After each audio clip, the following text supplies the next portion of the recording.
Well, happy Sunday, everybody. We are looking up, and I'm so excited to be here today. And with me today, we have the wonderful Daniel Nahmod coming to us from Southern California, and he's going to get us started here in just a moment. And we're going to hear more about Daniel's background in a little bit. But I just want to invite everybody to start a watch party or share this video. It's also on YouTube Live, and you can share it there or send the link to your friends later, because we've got some great stuff for you today, and I know Reverend Elizabeth has a special message just for you. So without further ado, I'm going to let Daniel get us started, and take it away, Daniel. Thanks, Gina. Thank you. Hello, everybody. Nice to see you all. Greetings from Orange County, where the sun is in fact shining, as it has not been this past week. It's been pretty rainy, but I think it's probably been up there too.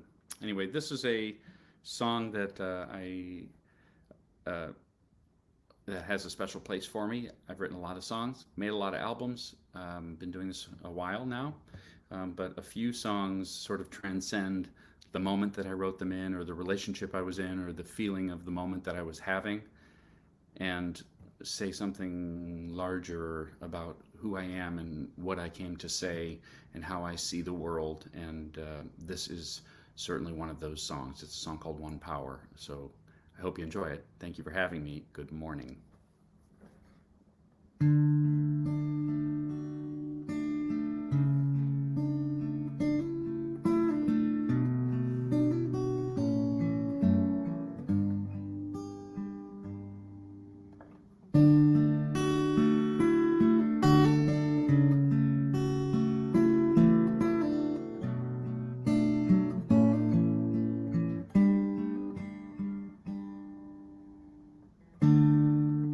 There's one power, invisible, and you see it everywhere and every day.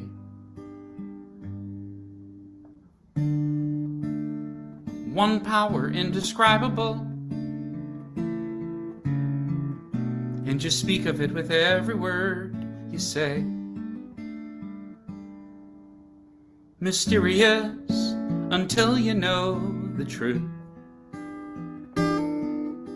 As simple as the love inside of you. Call it God, call it Spirit, call it Jesus, call it Lord, call it Buddha, Baha'u'llah, angel's wings, or heaven's door. But whatever name you give it, it's all one power, can't you see? It's the power of the love in you and me. We speak so many languages, of different clothing, different colors, different names. But different is only dangerous when we forget that in the heart we're all the same. And we'll remember once we close our eyes to see that such distances were never meant to be. Call it God, call it Spirit, call it Jesus or Lord, call it Buddha, Baha'u'llah, Hashem, or heaven's door. It's Muhammad, it's your mind, it's your soul, or it's your sign. It's the universe, it's music, Mother Earth, or Father Time. But whatever name you give it, it's all one power, can't you see? Whatever name you give it, it's the very air we breathe. It's the power of the love in you and me. One power, yeah. One power is what we are. It's the moment of creation. It's an everlasting peace. It's the freedom of forgiveness. It's the sweetness of release. It's the joy of inspiration. It's the sunshine on your face. It's the birthright of all nations. It's the boundlessness of space. It's the beauty of a baby, the serenity of sleep. It's the anger we abandon, for it's love that's most deep. It's one power. Oh,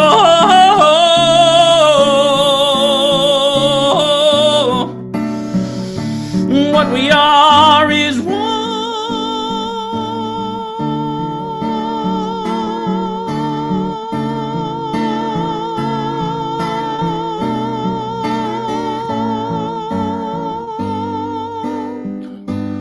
It's the power of the love that lives forever in you and me. It's the power of the love in you and me.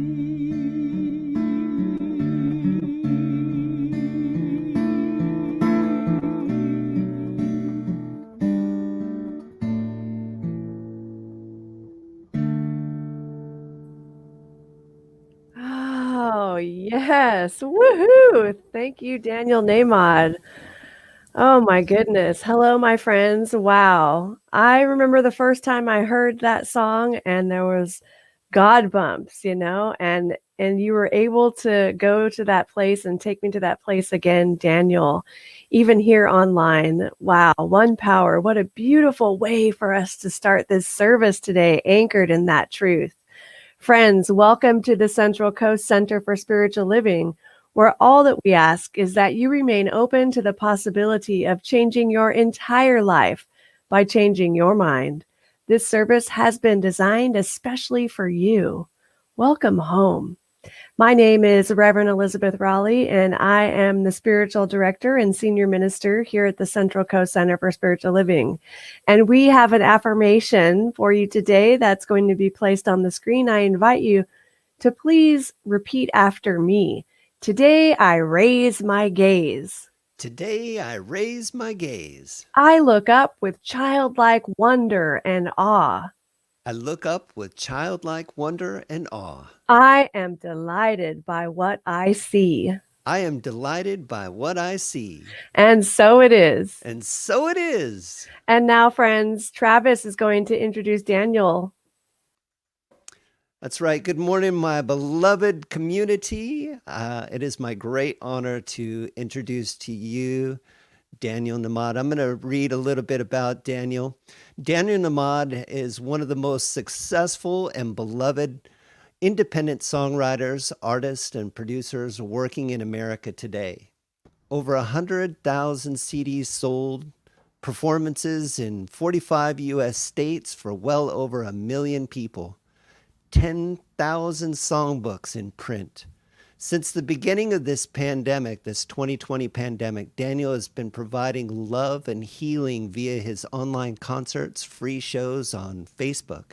These concerts have been a lifeline of love and community. One power, baby. One power, one love. I would love to invite you to connect with Daniel Nahmod at his website, danielnahmod.com. And at Facebook, you can find him. Do a search for Daniel Nahmod USA.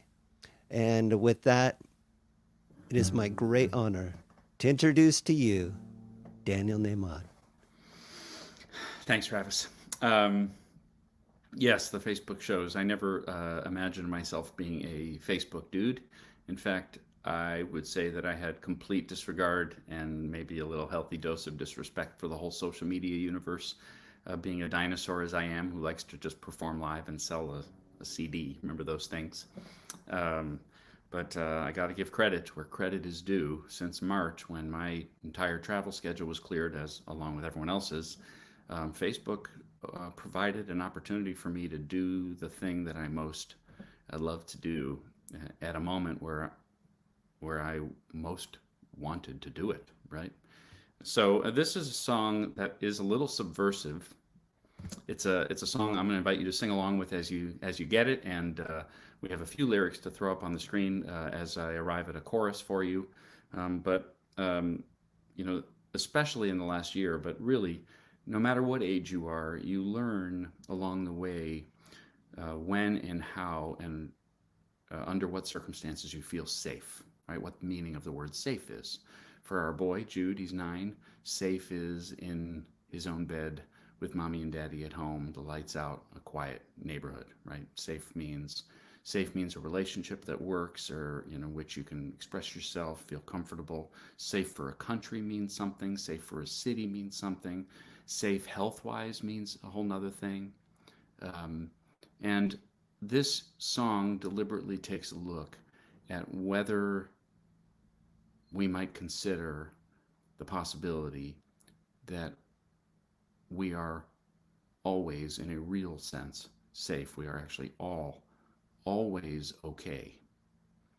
As I say, it's a subversive idea because of the number of ways we are sold on our unsafety in order to, usually to buy something, or to fear something, or to vote for something, or to vote against something. So I don't mean to load this song up with all kinds of heaviness. It's really intended to be, in a sense, a liberation from the kind of fear that many of us, myself included, have felt this past year. So I thought I'd come to you today with this song. That was hard to say. And invite you to sing with me. The theme of the morning is looking up.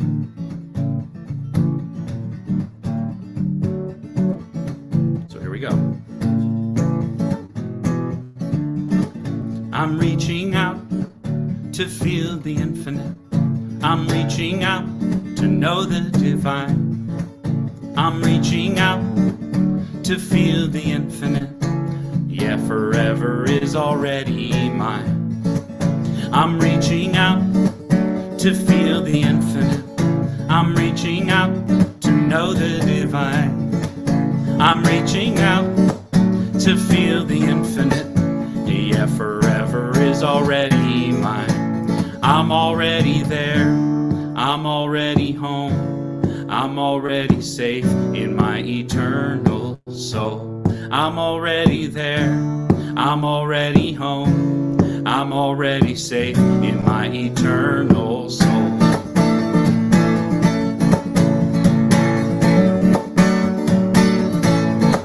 I'm going deep to feel the infinite. I'm going deep to know the divine. I'm going deep to feel the infinite. Yeah, forever is already mine. I'm already there. I'm already home. I'm already safe in my eternal soul. I'm already there. I'm already home. I'm already safe in my eternal soul. Ready to sing a verse with me? I'm rising up. Here we go. I'm rising up to feel the infinite.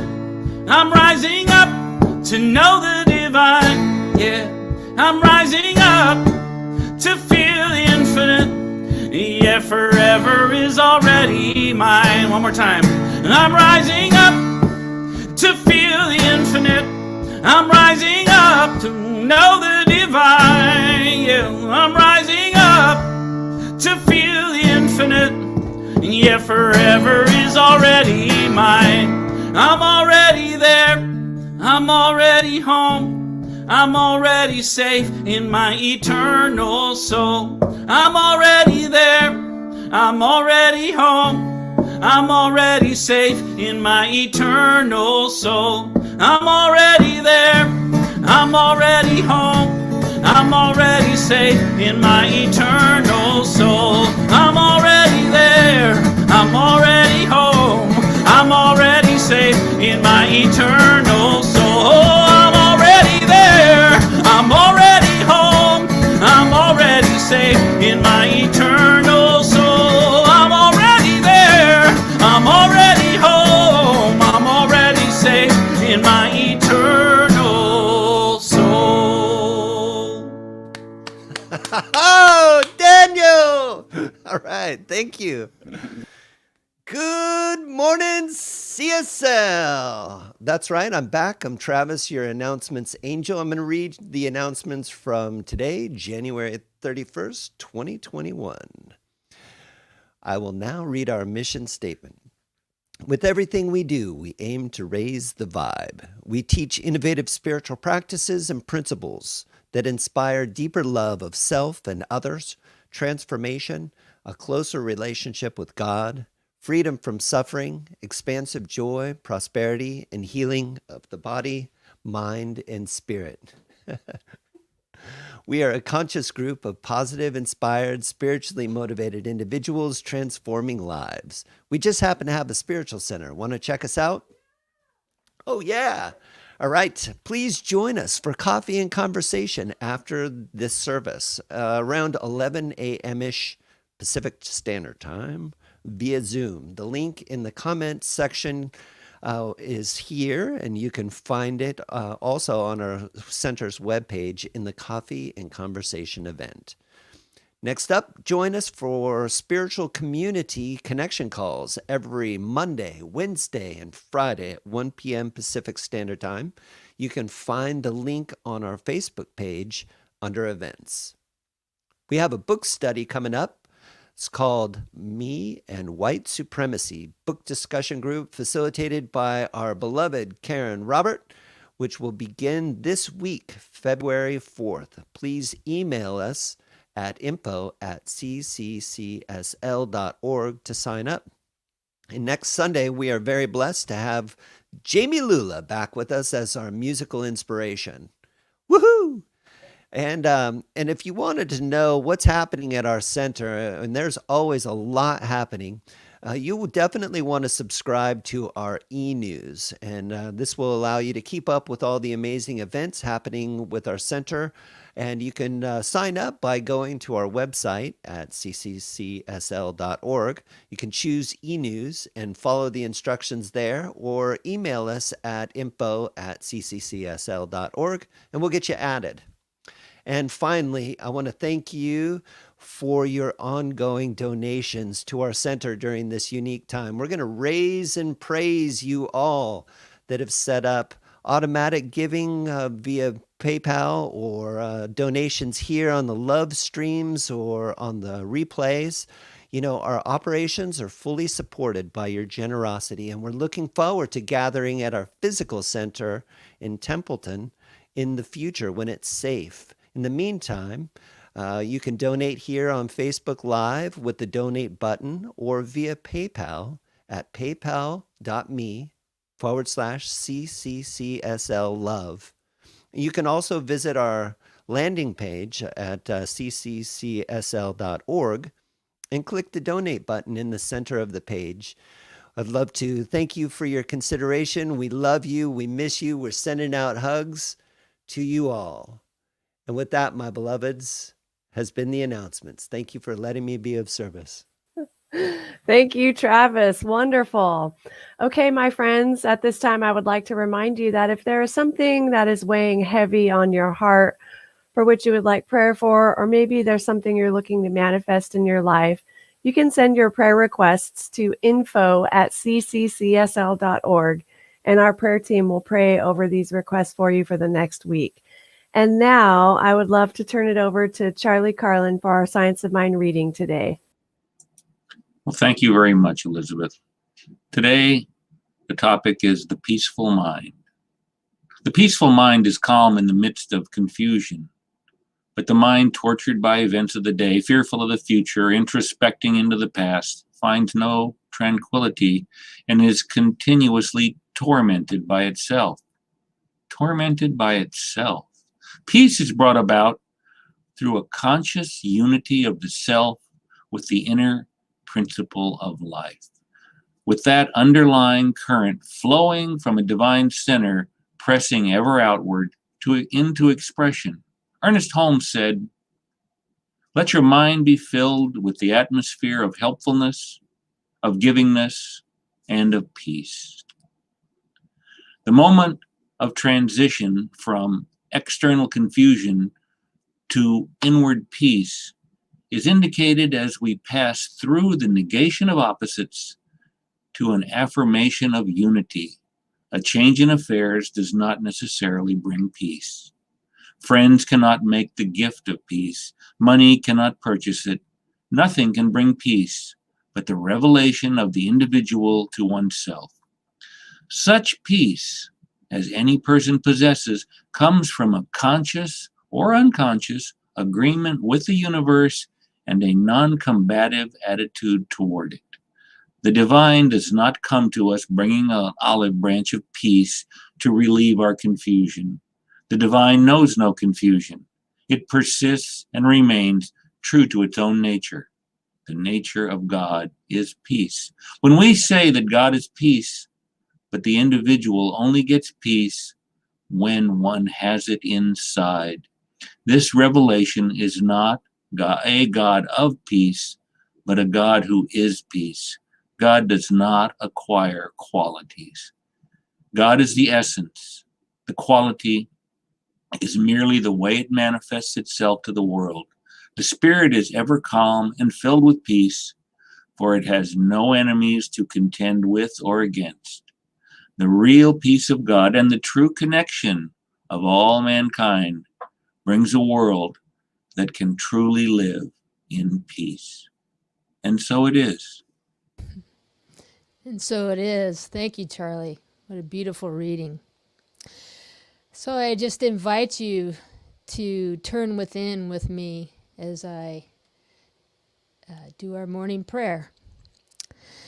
So we know that there truly is one Spirit, one God, one universal life force that lives in all things, seen and unseen. It is in the wind that blows through the trees, in the grasses and the wildflowers as they push up through the soul, through the soil after a little rain mixed with sunshine. I am an expression of the divine, and I carry the same qualities within. Qualities like love, health, abundance, compassion, happiness, and peace that Charlie was talking about. So I know that there is a divine power in the universe, and I can use it. I know that this divine power resides within me and is ever present. And as I become more in tune with Spirit, I become more in tune with my beliefs, as well as in tune with myself. And I allow those God qualities to flow through me as me, expressing all the good in my life and all the good that I deserve. I am a creative in my own right, and I use my mind and the law to create my best self that moves in unison with Spirit. I let go of any thoughts about myself or others that no longer serve me, and I stand in the sunlight of the Spirit. I express my truth, and my words come from God. I fill my thoughts with good, knowing that Spirit directs the flow. And I embrace all the good that comes to me, and it comes to me as I believe it. And I believe it. I believe it. And so I know as this beautiful love stream service unfolds, I know that the words that come through Reverend Elizabeth are the words from God. I know that the music that flows through Daniel is the music of Spirit. And we are united by all of this. We are united from the reading that Charlie just gave us. And as we look up in childlike wonder and awe, we lift our gaze to see the magnificence of Spirit surrounding us, above us, below us, to the left and to the right, in front and behind us. Spirit is everywhere, always. And I know that if it's true for me, it's true for all of us. We are never separate from the one. We are all a bunch of little godlings running around, little expressions of Spirit, just it creating and expressing that which brings us joy.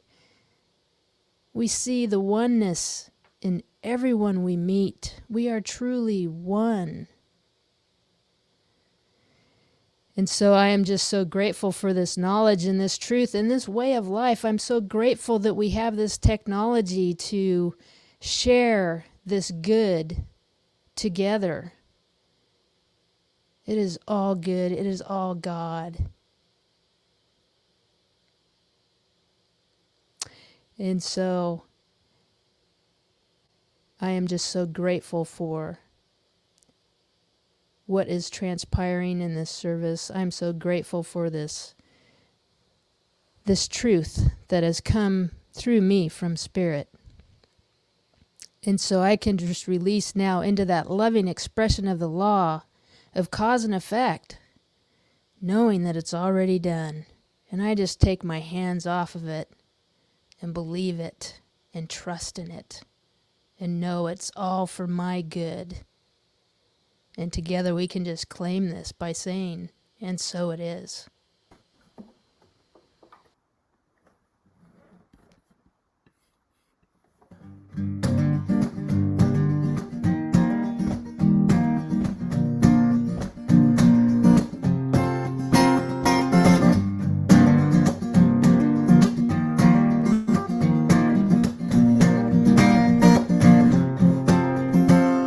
The weather, the waves, the cliffs, the caves, the mountains, changing every day.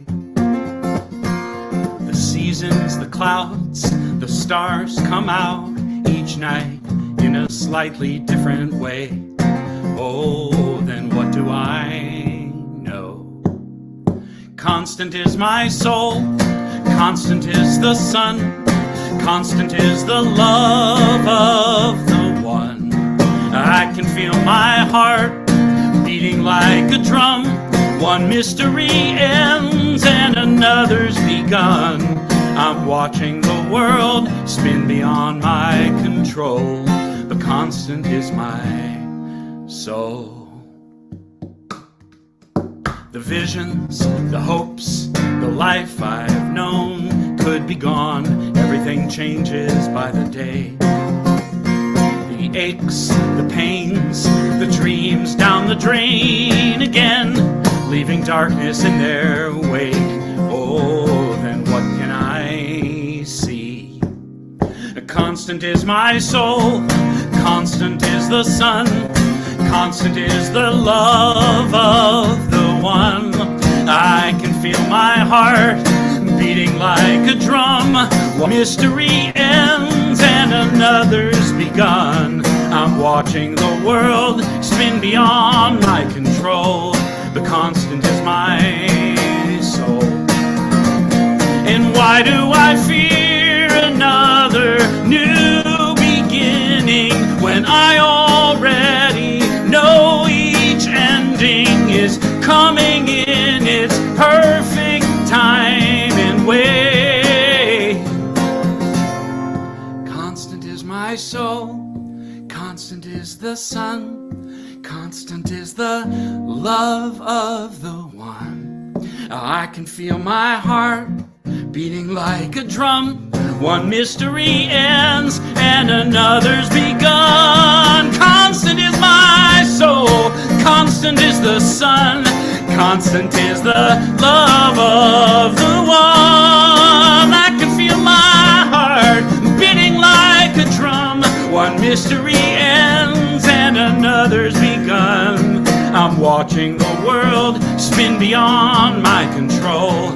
I'm watching the world spin beyond my control. But constant is my soul. Constant is my soul. Oh yeah. Constant is my soul. Oh, wow. Daniel Nahmod, everybody. Woo! Oh, my goodness. Thank you, Daniel. It's so great to have you here with us. Wow. Hello, friends. Once again, I'm Reverend Elizabeth Rowley, and I am the spiritual director and senior minister of the Central Coast Center for Spiritual Living. Are you awake yet? Well, I would like to say welcome to KGOD, the world's favorite station, broadcasting today's highest consciousness to you live from eternity, commercial free, with everyone's favorite DJ, God. Yay, God. The thing itself that knows what you love and leads you to it. A special shout out to our sponsors: love, peace, joy, harmony, abundance, wisdom, compassion, and bliss. When traveling, please be sure to check out our sister stations, KTRU, KLUV, KIM, and KONE. Today's broadcast is brought to you by the angels and the cosmic fairy maids of the universe. Now, don't turn that dial. Your celestial song is coming up next. Warning: listening to this station for prolonged periods may lead to ecstatic joy, profound prosperity, sparkling light, overwhelming clarity, and the peace that passes human understanding. Listen at your own bliss. Oh, yes. Gets him every time. Are you awake? I mean, my soul is like so happy right now. I am uplifted and inspired, and I am ready to go. My friends, here we are in the last Sunday of January. We've made it through January successfully. And it's the 5th Sunday here. And this month, the theme has been timeless wisdom, evolutionary vision, and the topic for today is looking up. And so normally January is reserved for centers such as ourselves to review the first 4 chapters of the Science of Mind textbook, which are the thing itself, the way it works, what it does, and how to use it.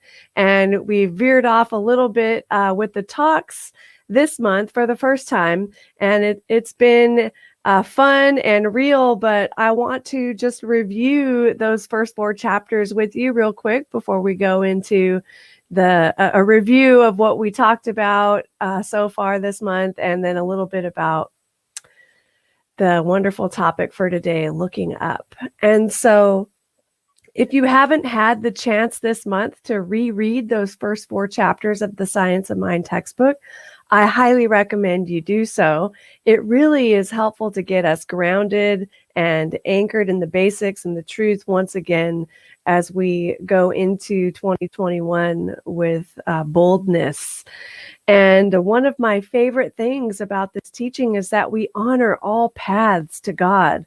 We believe that there is one God common to all, in and through all things, and its nature is love, and our thought is creative.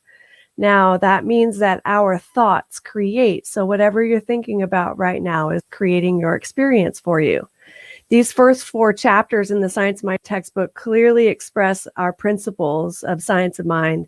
And again, an excellent way to bring in the new year. Now, looking at briefly the thing itself, Daniel began this service so beautifully about the thing itself, singing about the thing itself, the one power. It is the wonderful mystery, whatever name you give it. It is all powerful, ever present, active. We know it by means of our experience of it. It surrounds us. It penetrates us. It's not a bearded man in the sky, but it is love. It is life. It is intelligence and beauty. And so there we hear of 2 things, love and law, but there are not 2. There's only one thing happening here, the thing itself, and it expresses as love and law. So love points the way and law makes the way possible. That's the thing itself. And now we've got the way it works, chapter 2.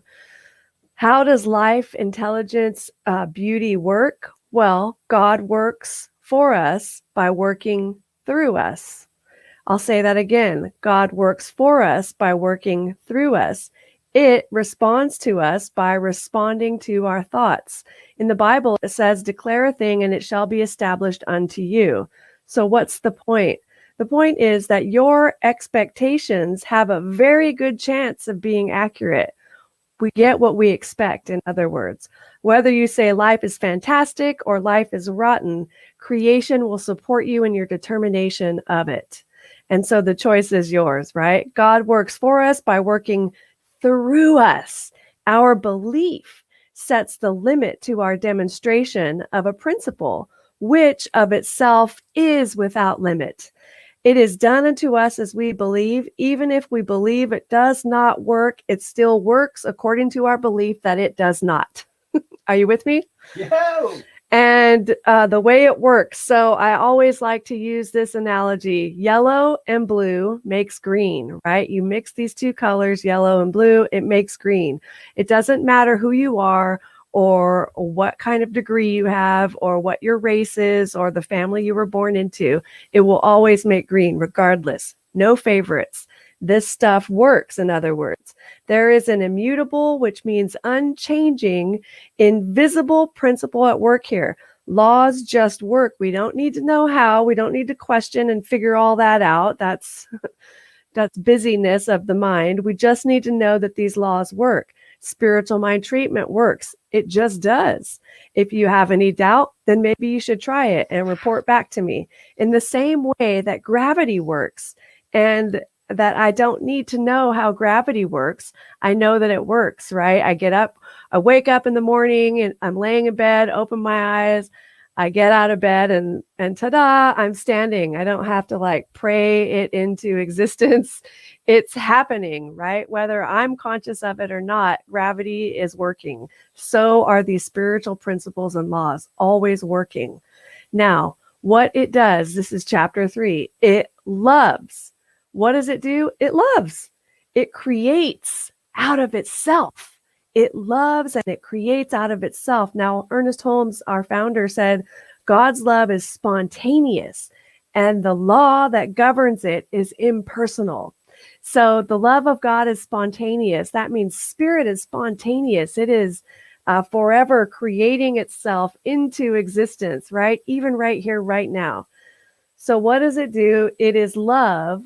So it loves. It loves you as much as it loves the next person, because you and I are like the hands and the fingers of God itself. We're like the hands and fingers of it. We're inseparable. We can only separate from it in our thinking. But the truth is we can never be separate. We just can't. And so I love, I heard once that an undersized flower pot can keep a mighty tree root bound, and a small fish bowl can keep a goldfish tiny. Have you heard this? But place that same tree in an open field or the fish in a lake, and they will grow 100 times their size. That's huge. So that raises the question, have you adapted, adjusted, and accommodated yourself to living a Lilliputian life? That's the word for the day, Lilliputian. Have you adjusted and allowed yourself to become into this space of living a Lilliputian life? Unlike the tree or goldfish, you are not dependent upon someone else to move you, my friends. You have the power to move yourself. And so what it does is that, right? It loves us so much. The thing itself loves us so much. It has birthed itself into existence as us. It wants us to shine. It wants us to be and radiate our spiritual magnificence all the time, always living out our purpose and believing and using our faith in the divine in it to continue to lead a life that is fulfilling and rewarding and so loving. Are you with me? Oh, yeah. All right. Now, how to use it. The manner, this is chapter 4, the manner by which we are to use it is by using our thought definitely and for specific purposes. The more definitely we use the law, the more we use the law with certainty, without doubting that it does and will work, the more directly it will respond to us. So I'm going to say that again in case you didn't catch that. The more definitely we use this law with certainty, without doubting that it does and will work, the more directly it will respond to us. That means that the more you believe it without doubting, the more you will see the manifestation of your prayers come into form immediately. This is about mastery, my friends. It's about bringing our thoughts into alignment with reality on a moment by moment basis. The first line of this section and how to use it is one of the great difficulties in the new order of thought is that we are likely to indulge in too much theory and too little practice. That's from Ernest Holmes' Science of Mind, page 51. Too much theory and too little practice. Uh-oh, that means we got to get to work, right?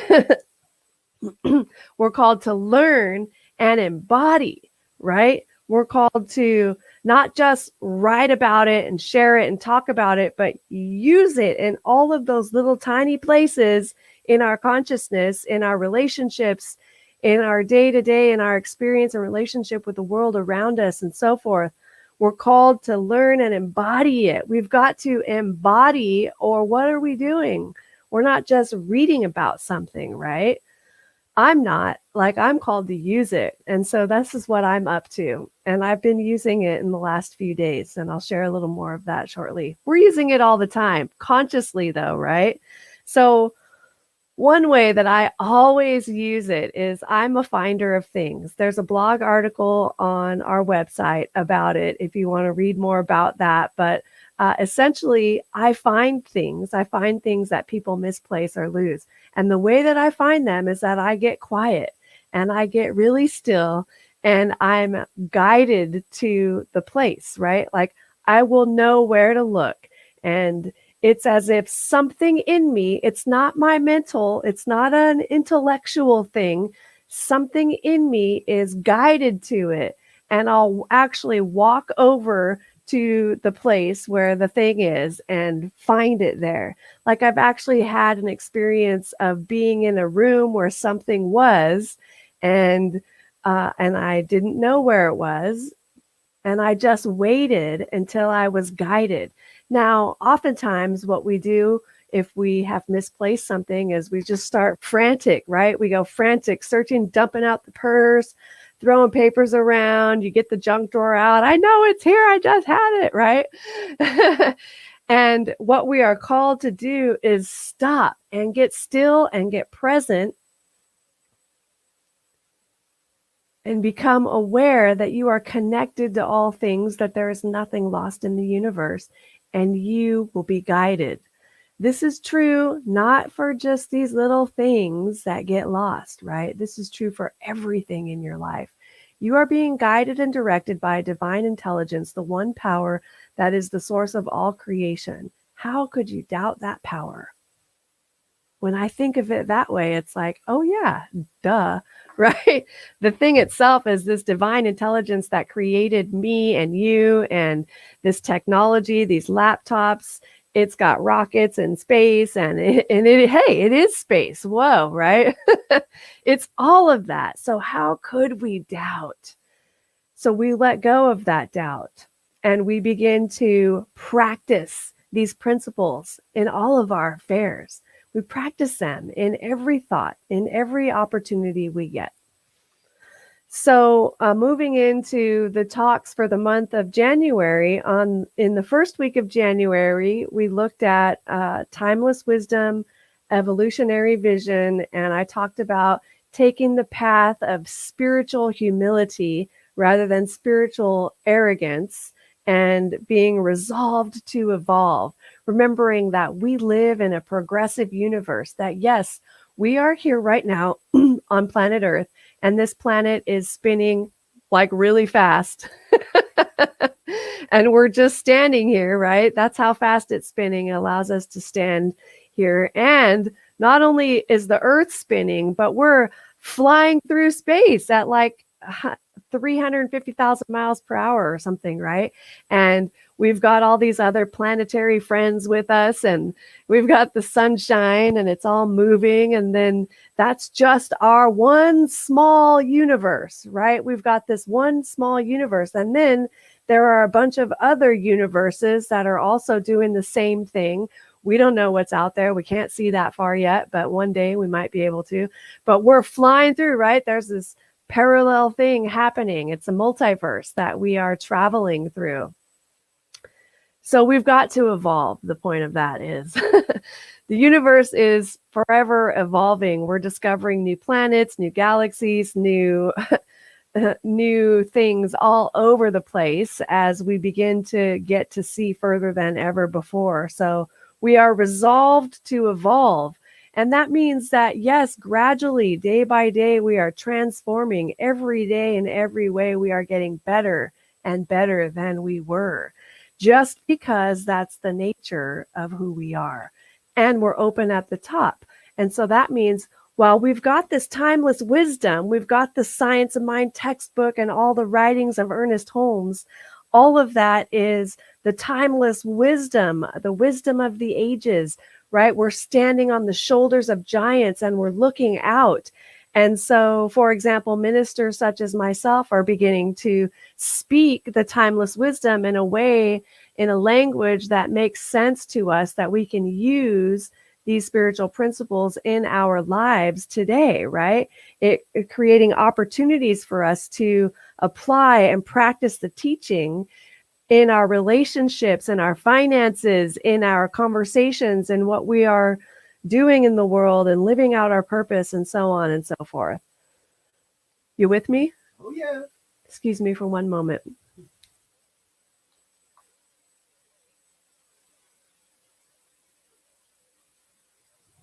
Okay, I'm back. All right. And so we're grounded in timeless wisdom, standing on the shoulders of giants, looking ahead, articulating a new vision, a new life. There's nothing Lilliputian about this, right?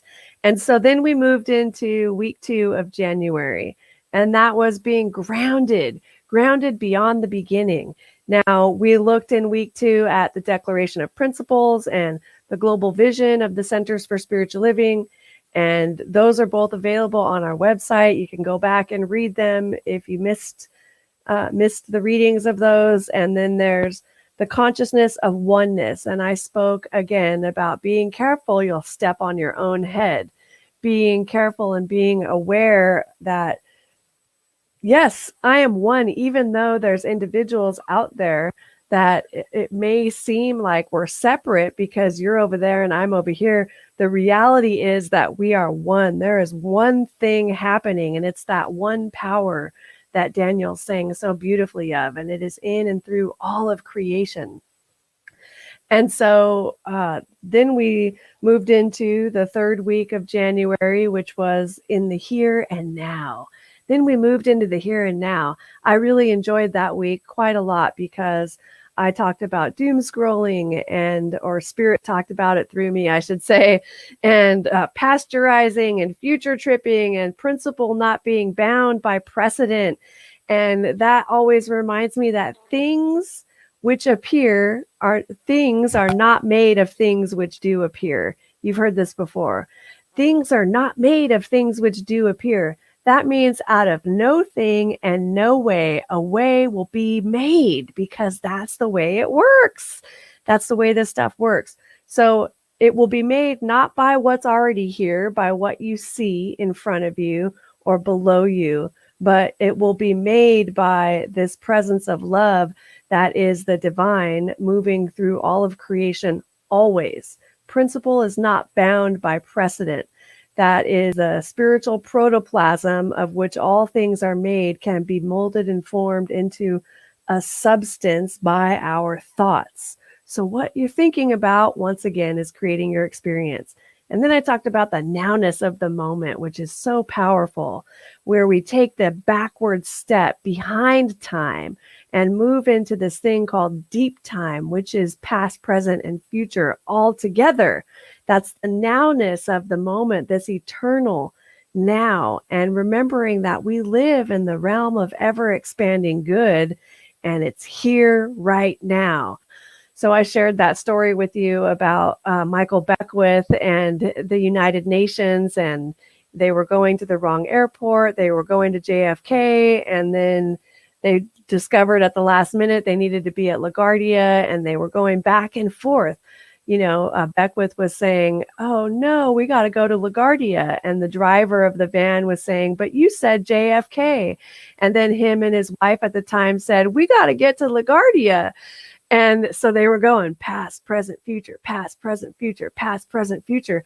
But every now and then beyond that, they would stop and be still and present and in the moment. Like if you stop right now, all is well. Everything's cool. We got this. Nothing's happening. We're just chilling in the divine mind. So we live in this realm of ever expanding good. And then last week, I talked about looking ahead. And one great example of looking ahead was the 22-year-old Amanda Gorman, who gave a great example of looking ahead on the day of the inauguration, the presidential inauguration, when she read The Hill We Climb. Now, I don't necessarily agree with all the words in that poem, but they were very powerful. And I shared some of the words that resonated with me really deeply. And it was about her speaking about the future and how we are called to end this division so that we can be united and stand as a united whole. And so it reminded me of the great Sufi poet Rumi, who wrote, out beyond ideas of wrongdoing and right doing, there is a field, I will meet you there. And that is where we were going. Time to go and meet in that field. And we are going to be meeting in the field and looking at where we want to go. Just like my experience of water skiing. I look where I want to go. And then it feels like magic because it is so simple. I don't have to make anything happen. I make it welcome by just looking. And then water skiing just took me zoom over to the other side. And then I looked that way and then zoom back that way. Wow. Look at where we want to go. I also spoke about digging ditches, getting ready for that water. That story is profound because there was no sign of any water coming, but the call was to rest in faith and believe it to be, and dig the ditches and expect it, because we get what we expect. And so we also got grounded in our bodies. We practiced this somatic experience of coming into the present moment so that we can be fully available to all of the gifts and all of the creativity and inspiration that the divine has to offer us. And that brings us to today, my friends. And oh, look, time's up. I can't talk about it. Just kidding. Oh my goodness. So today is about looking up. Looking up. So there are studies by neuroscientists that have shown that actually raising our gaze changes our patterns of thought. It's an instant mood lifter. By looking up, we activate this area of the brain that is also strongly activated in meditation, dreaming, and creativity. It's that third eye, right? So join me now just for a moment and look up. Just look up. You can look up to the ceiling. Just look up. Look around while you're looking up. And then come back to this present here. So whether you're feeling blue or sad and want a little reprieve from that, or you're at your personal best and at the top of your game, you want to try to look up for a boost. We have grown so accustomed to this, right? Looking at our phones, looking at our iPads or other devices that we have. We've grown so accustomed to that. But the call for us is to take time daily to be in nature. It's impossible to get out into nature without looking up, especially if you're going to go for a hike or something.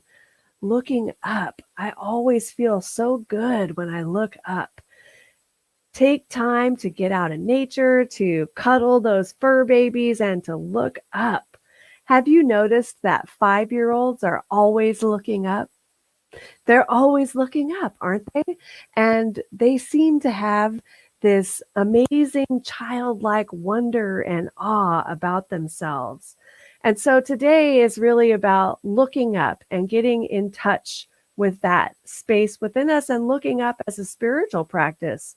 So in High Mysticism, which is a book by Emma Curtis Hopkins, one of Ernest Holmes' teachers, also known as the teacher of teachers, it says for us to look up. And she went into even more detail in her Bible Interpretation second series, chapter 18, where she said, the man whose thoughts are on God as all, as an upward look of the eyes.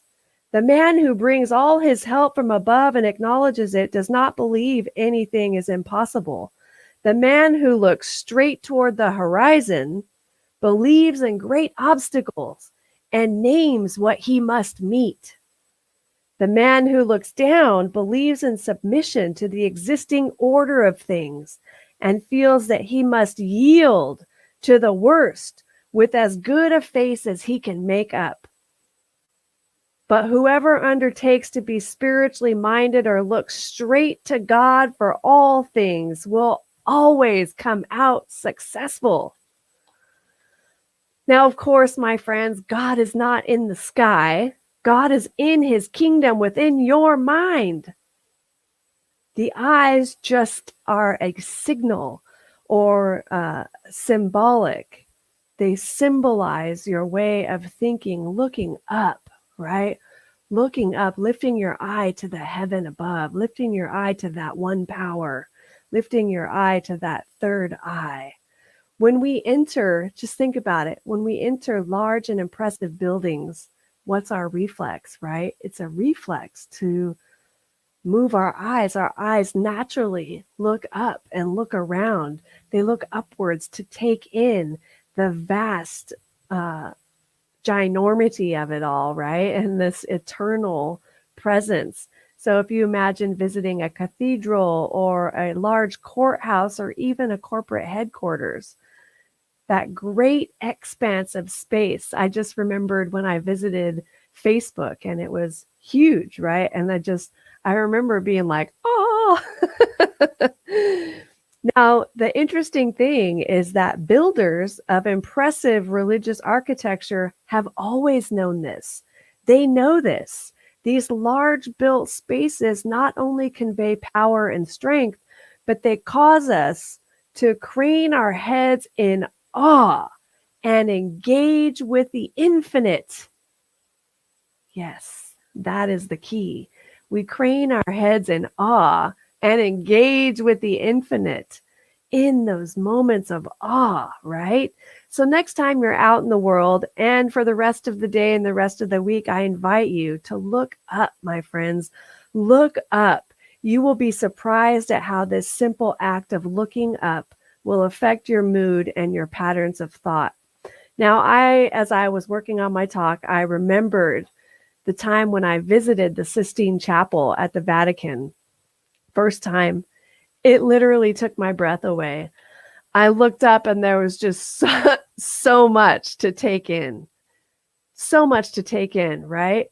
And I wanted to take it all in. And I remember I looked around and then you kind of have to turn around, and you actually have to walk up and back to actually take it all in. And I was taking it in and so filled with awe, so much awe, like who did this? I wanted to know everything about it. And each little vignette had a full story that I felt incapable of receiving, And I just like, man, I could spend like a day in here just absorbing this. Now, I also remember when I visited Michelangelo's David. If anyone has seen it, it's amazing, right? You walk into this museum, it's kind of dark, and you turn this corner, and there is this huge white marble statue that seems like it's about 8 feet tall, and they have the light shining right down upon it. And you turn and it's just like, oh, like it's like angelic, celestial magnificence. It's the divine, right? And you look up, of course, because it's 8 feet tall. Well, I had to look up. Let's not forget St. Peter's Basilica and the ginormous splendor of it. And then I was reminded of, well, what about things closer to home? Grace Cathedral in San Francisco. Even when we enter our Center for Spiritual Living, right? You go in and your eyes are taken to the stained glass windows and up to the top with the tapestry, and you're just looking around. Or what about the John Muir Trail on the hike to Mount Whitney, or Half Dome, or Yosemite Falls? Breathtaking, right? Breathtaking, my friends. It's awe, and it is the infinite expressing itself right here. So my dad was diagnosed with COVID, and he's currently in the hospital, and it's been hard for me, right? But I go back to, if I'm just reading this stuff, how can I come and preach about this on Sunday if I'm not going to use it? It's been hard, but I keep telling myself, look up. And when I look up, it's not hard. When I look up, I recognize I'm looking up to connect with God. I just got the God bumps. I look up to connect with God, right? To get out of my pain and into the ethers with my beloved God who adores me. It works every time. It works every single time, my friends. I disconnect from doubt. I disconnect from concern. And I remember that God has my back and has my dad's back too. It must. It must.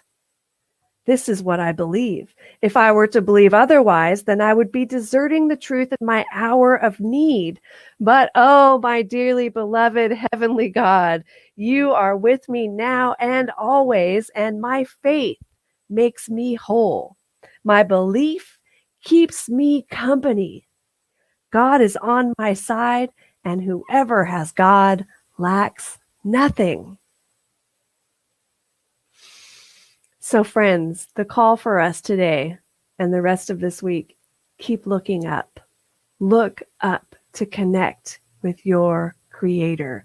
Connect with your divine, your belief. One power, just one.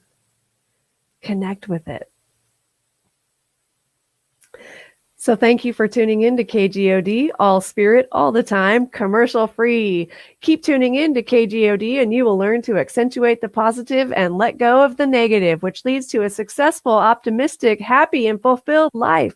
Today's broadcast was brought to you by the angels and the cosmic merry maids of the universe. We hope you enjoyed listening to and hearing your celestial song of love, peace, joy, harmony, abundance, wisdom, compassion, and bliss. Let's pray. And so I believe that there is one power, one thing happening here and now. I call it God, and it is the presence that is in me, as me, and through me, just as it is in, as, and through everything. It has birthed itself into existence for this time. Here we are. Here I find myself at this time. And I know that each individual, you find yourself wherever you're at right now too. But hear this, God has birthed us into existence to experience itself, to know itself in a particular way. And who are we to get in the way of that? There is a mighty, magnificent force that wants to do something through us. That Lilliputian way of living is no more. For here and now, I know and declare for each one of us that we look up. We keep our eyes stayed on the Spirit. And as we do so, something magical occurs. And what that is emerging with the divine, emerging with the presence of love, emerging with the thing itself. And as we remember who we are, we can walk tall and strong and in full faith believing, standing in our purpose, anchored in truth, knowing that this thing has come so that it might have more life through me, and I shall let it be. And so we, each one of us, moves forward through this day, through the rest of our week, looking up. Just look up and connect with the divine.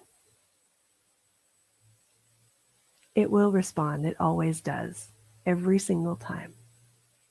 And so I'm grateful for this, and I'm grateful for all of the individuals who helped make this service be what it is today.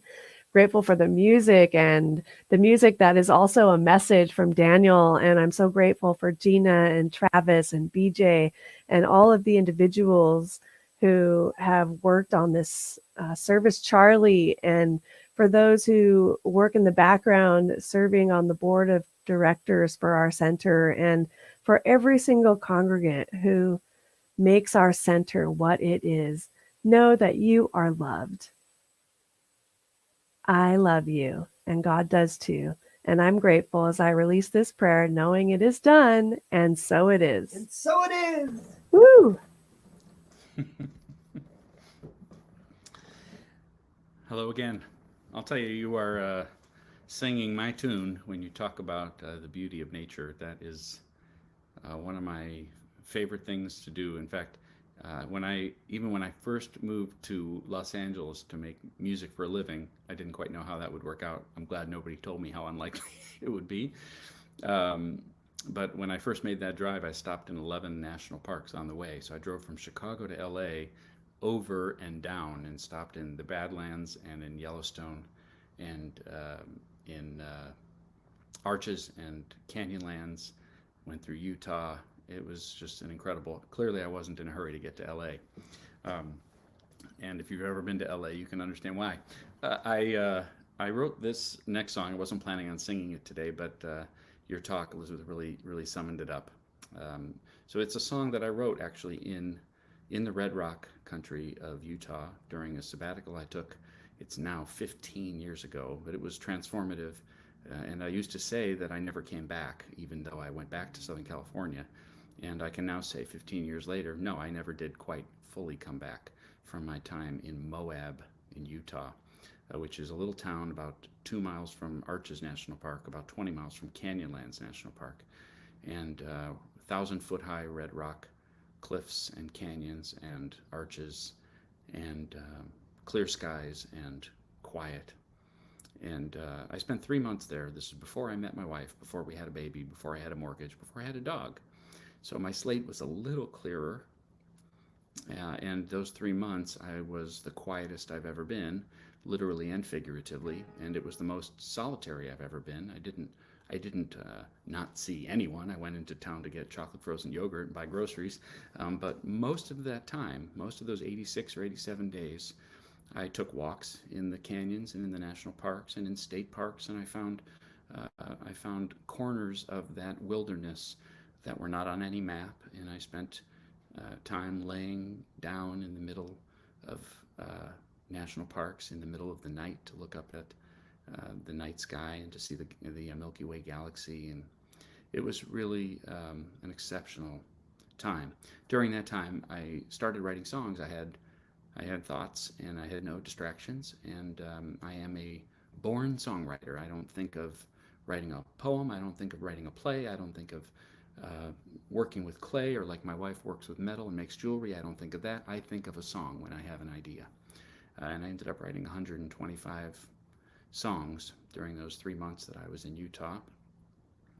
And 10 or 11 of them became an album called Water, which transformed me to write, transformed me to record, and continues to calm me down when I sing. And this is one of those songs that ended up on that album called Water, all those years ago now. And especially at a time like this when so many of us are in our homes, not in our offices, not in our schools, not in museums, not in restaurants, not in clubs, not in theaters. I mean, there are so many places that we normally frequent, inside and out. And so your talk really brought some imagery back into my head and heart. So I thought I would sing this song for you to wrap up my participation, my contribution to the service today. So here we go, a song from Water. I hope you enjoy.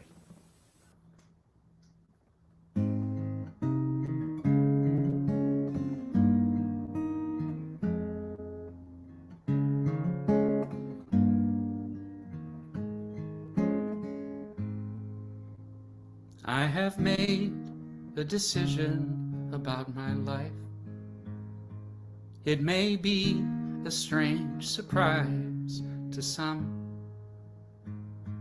I have always thought I wanted what so many want, but it's to a different conclusion that I've come.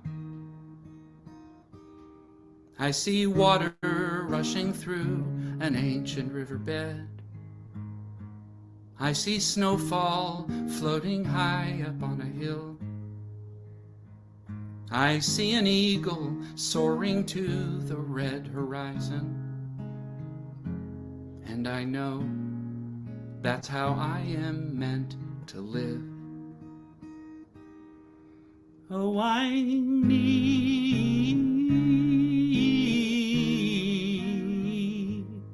to be free.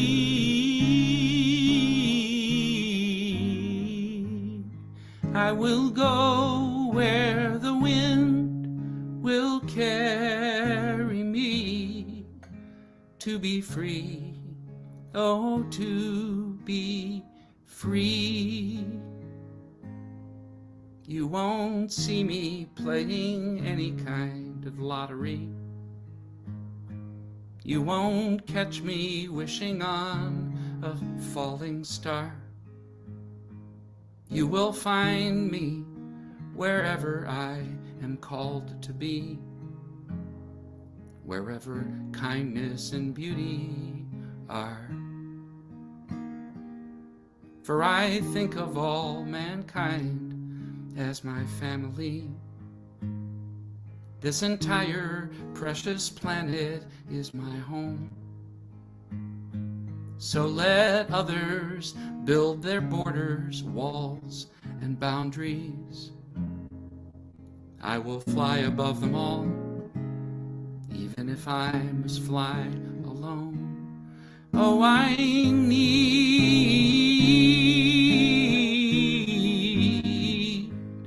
to be free. I will go where the wind will carry me. To be free, oh, to be free. When I hear a child singing, when I see a dolphin swimming, when I watch a dancer moving like the wind, it's a calling, it's a vision, it's a force, and I must listen. So today, this very day, I'm stepping in. Oh, I need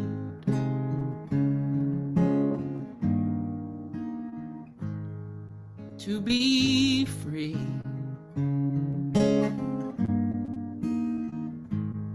I will go where the wind will carry me. To be free, oh, to be free.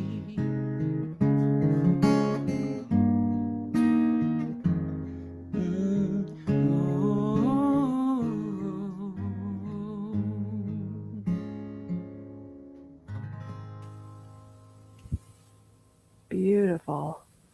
Oh, Daniel, thank you for singing to my soul. You're welcome. Thank you for having me.